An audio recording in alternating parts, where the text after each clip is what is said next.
Bonjour à tous, dernier épisode de Demain nous appartient. Notre actualité du jour portera sur Demain nous appartient. Spoiler, Nathan s'est effondré. Aurore soupçonne qu'il a tué Charlotte.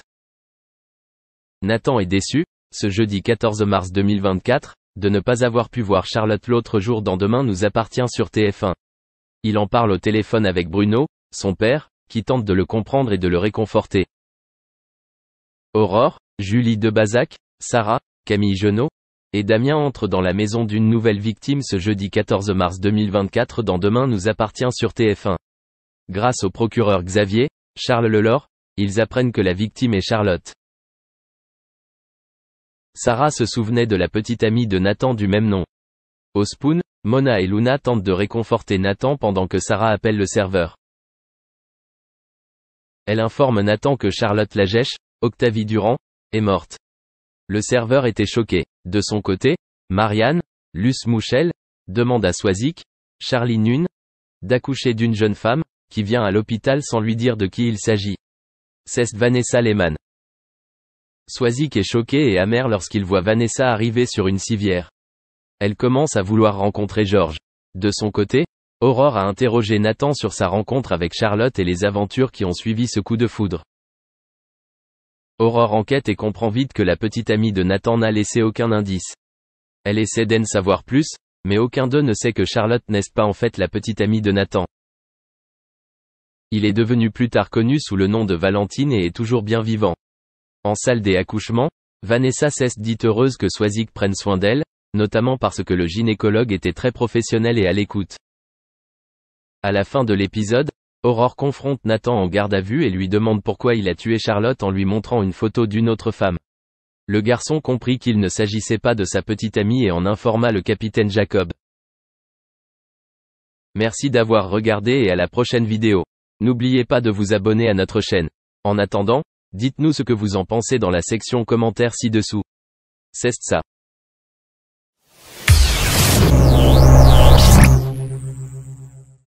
Du début des années 2000, à cette année loin des plateformes de partage, une jeune artiste au visage d'ange électrise les foules avec des rythmes chaleureux. Elle s'appelle Laurie Pestet, et chacune de ses chansons connaît un succès phénoménal sur la scène artistique francophone. Très vite, la chanteuse s'offre une place de choix dans le cœur du public.